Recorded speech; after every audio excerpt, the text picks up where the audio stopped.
हाल ही में Semicon India 2023 का आयोजन कहाँ हुआ? तो राइट आंसर होगा इसका बी, गांधीनगर में हुआ। क्या है? सेमिकॉन इंडिया, सेमीकंडक्टर पे आधारित है। सेमिकॉन इंडिया 2023 का आयोजन कहाँ हुआ?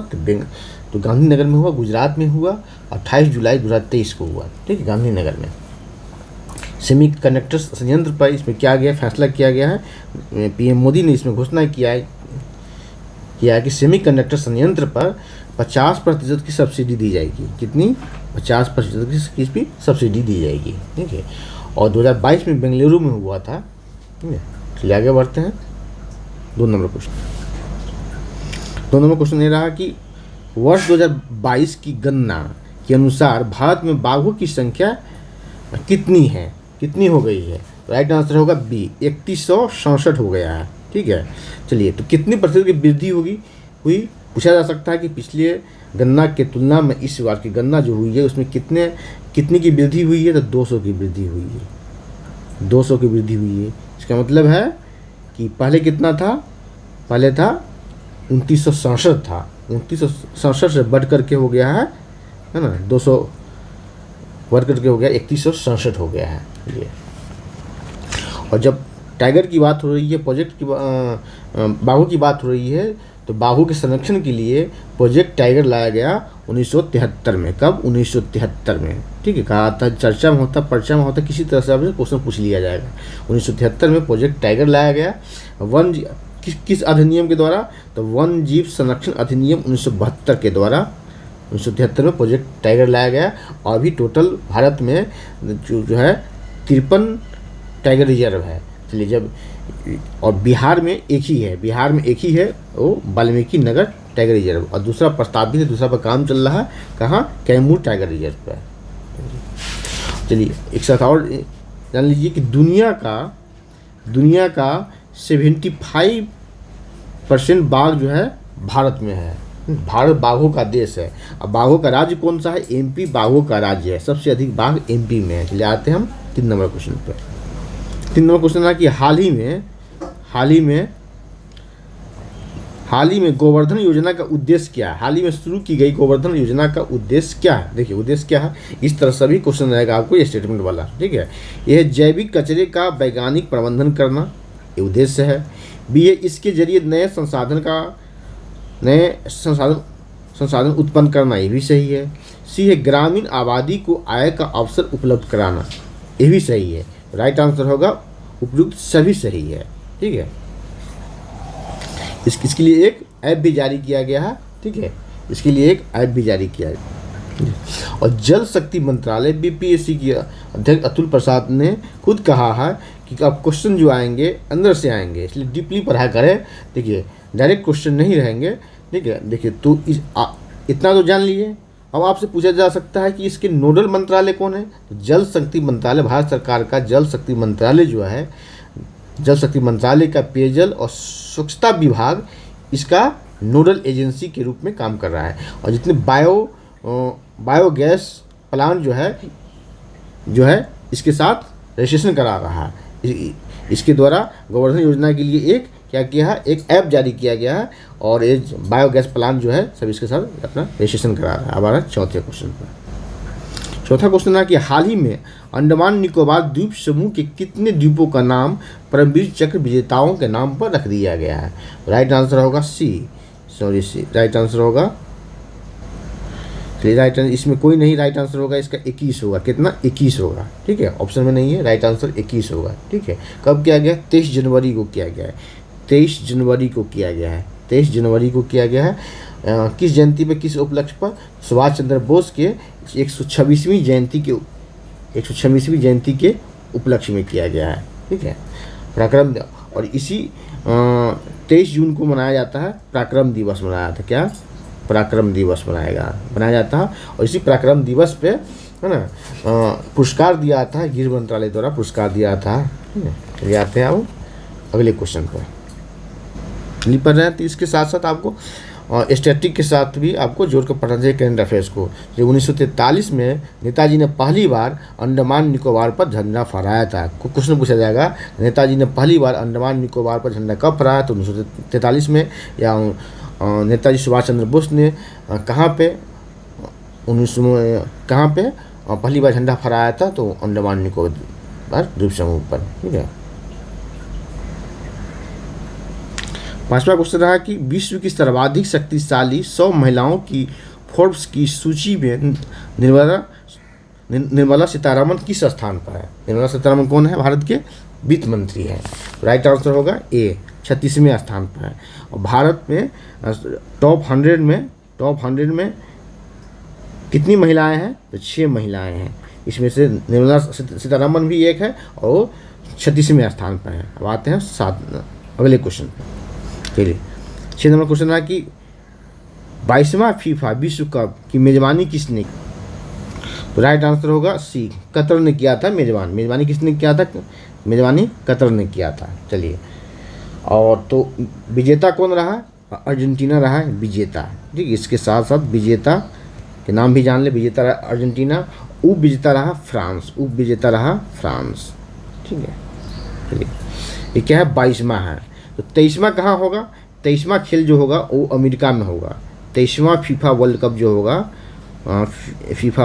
होगा वो कहाँ होगा? अमेरिका में होगा। अमेरिका, कनाडा और मैक्सिको, 3 जगह होगा। अमेरिका प्लस कनाडा, ठीक है, और प्लस मैक्सिको, 3 देशों में अगला होगा 2026 में होगा। ठीक है, ये जानने के साथ साथ चलिए आगे बढ़ते हैं। हाँ, इसमें क्या हुआ था कि पेनाल्टी शूट आउट से मैच का परिणाम आया था। ठीक है, बराबरी के बाद पेनाल्टी शूट आउट हुआ, उसमें उसके बाद मैच का परिणाम आया और इसमें लियोन मेसी जो हीरो रहा। ये अर्जेंटीना के लियोन मेसी इसमें हीरो रहा। चलो आते हैं हम अगले क्वेश्चन पर। 7वां क्वेश्चन, आरआर फिल्म के निर्देशक कौन है? राइट आंसर होगा सी, एस राजामौली जो है इसके निर्देशक है, राजामौली। और रामचंद्रन जूनियर, एनटीआर और अजय देवगन तीनों क्या है? एक्टर है। ठीक है, एक्टर है। ठीक है, और इसे गोल्डन ग्लोब, आरआर फिल्म को गोल्डन ग्लोब पुरस्कार मिला 2022 का। इसको ऑस्कर मिला नाटू नाटू गाने के लिए, इसे ऑस्कर मिला। आपसे क्वेश्चन पूछा जा सकता है कि नाटू नाटू गाने का गीतकार कौन है? नाटू नाटू गाने का संगीतकार कौन है? ठीक है, नाटू नाटू गाने का गीतकार कौन है? संगीतकार कौन है? ठीक है, गीतकार कौन है? संगीतकार कौन है? आप लोग कमेंट सेक्शन में कमेंट करेंगे, क्योंकि इसे ऑस्कर मिला और इस गीत को ऑस्कर मिला, इसलिए इस पर क्वेश्चन आ सकता है, क्योंकि बहुत चर्चा में आता है। जो चर्चा में होता है पर्चा में होता है, किसी तरह पर्चा में आता है। 8 नंबर क्वेश्चन है, जलवायु परिवर्तन पर संयुक्त राष्ट्र फ्रेमवर्क कन्वेंशन का 27वां सम्मेलन COP27 कहाँ हुआ? कॉन्फ्रेंस ऑन पार्टीज कहाँ संपन्न हुआ? राइट आंसर होगा 8 का राइट आंसर होगा ए, मिस्र में हुआ। कहाँ? मिस्र में हुआ। चलिए, मिस्र में हुआ। और अगला कहाँ होगा? 28वां कहाँ होगा? COP28 कहाँ होगा? COP28 कहाँ होगा? तो यूएई में होगा। COP28 यूएई में होगा। ठीक है, यूएई के दुबई में। कहाँ? दुबई में होगा। दुबई में संपन्न किया जाएगा। 9 नंबर की 19वां G20 सम्मेलन का आयोजन कहाँ होगा? देखिए, अब क्या करेंगे आप लोग? देखते ही गलत आंसर टिक करेंगे। भारत आप लोग टिक करेंगे, वो गलत होगा, क्योंकि G20 बहुत चर्चा में है। तुरंत आप लोग देखते ही मानेंगे कि भारत, बी ऑप्शन, तो गलत होगा। राइट आंसर होगा आपका सी, ब्राज़ील में होगा। भारत में कौन सा G20 होने जा रहा है? ये तो 18वां G20। ठीक है, भारत में 18वां और इंडोनेशिया में 17वां हुआ था। इंडोनेशिया में कौन सा हुआ था? 17वां हुआ था, इंडोनेशिया के बाली में। उसके बाद भारत को अध्यक्षता मिली थी। चलिए, G20 बहुत चर्चा में, पहली बार भारत को G20 की अध्यक्षता मिला। इससे कई तरह के क्वेश्चन बनेंगे।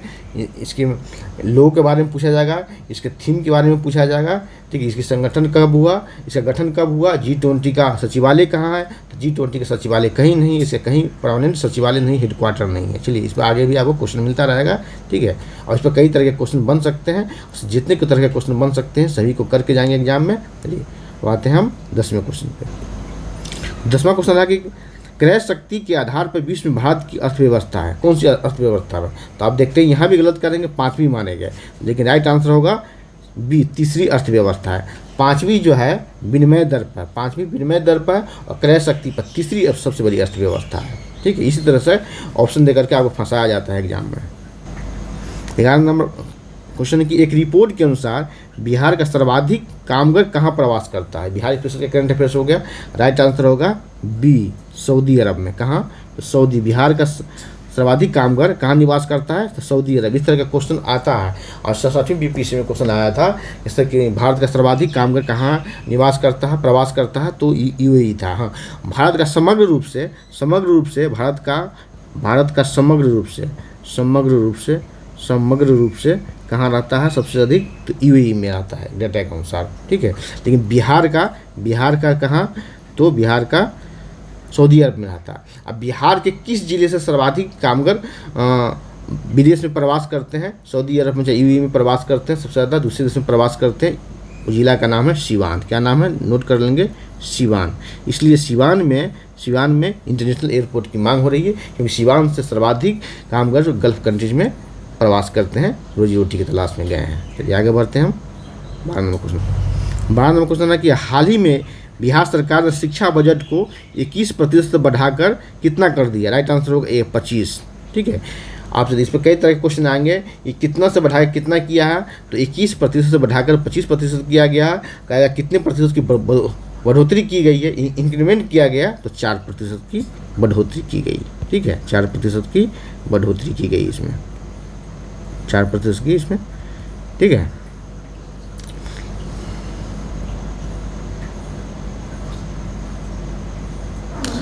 किसने किया है? तो इसको शिक्षा मंत्री नीतीश कुमार, मुख्यमंत्री नीतीश कुमार ने 11 नवंबर को शिक्षा दिवस के अवसर पर किया। शिक्षा दिवस के अवसर पर किया है। 13 नंबर क्वेश्चन है कि पटना के किस छात्र को बाल जलवायु पुरस्कार प्रदान किया गया? एक क्वेश्चन आपको आने की संभावना ज़्यादा है। एक जलवायु से और पुरस्कार मिला है, बिहार के एक बच्चे को पुरस्कार मिला है। पटना के किस छात्र को बाल जलवायु पुरस्कार प्रदान किया गया है? राइट आंसर होगा आपको स्पर्श को प्रदान किया गया है। ठीक है, 17 वर्षीय है। और किस संस्था द्वारा? स्वीडिश टेल्को एनर्जी नामक संस्था द्वारा। चलिए आगे आते हैं। 14 नंबर क्वेश्चन है, नल जल योजना में बिहार देश में कौन सा स्थान है? बिहार का। तो राइट आंसर होगा आपका ए प्रथम स्थान पर। बिहार प्रथम स्थान पर है। ठीक है, जहां बिहार में 89% घरों में नल जल योजना लागू हो चुका, नल लग चुका है। और राष्ट्रीय स्तर पर कितना है? तो राष्ट्रीय स्तर पर 83 है। ठीक है, इसलिए राष्ट्रीय औसत से ज़्यादा है बिहार में और भारत में प्रथम स्थान रखता है। आज 15 नंबर क्वेश्चन और आज का अंतिम क्वेश्चन है, क्या है कि वित्त वर्ष 2021-22 में बिहार का आर्थिक विकास दर देश में किस स्थान पर रहा? राइट आंसर होगा सी, तीसरा स्थान रहा। कौन सा स्थान रहा? तीसरा स्थान रहा। तो कितना रहा विकास दर, है ना? बिहार का विकास दर कितना रहा? कमेंट सेक्शन में कमेंट करेंगे विकास दर कितना रहा। तीसरा तो रहा। प्रथम स्थान पर कौन है? आंध्र प्रदेश। और दूसरे स्थान पर राजस्थान। चलिए बिहार तीसरे स्थान पर। आज इतना ही। फिर अगली क्लास में मिलते हैं। और चैनल पर नया है तो सब्सक्राइब करें, बेल आइकन प्रेस करें, जिससे कि आपको नोटिफिकेशन मिलता रहेगा। लाइक कमेंट शेयर करें। धन्यवाद, जय हिंद।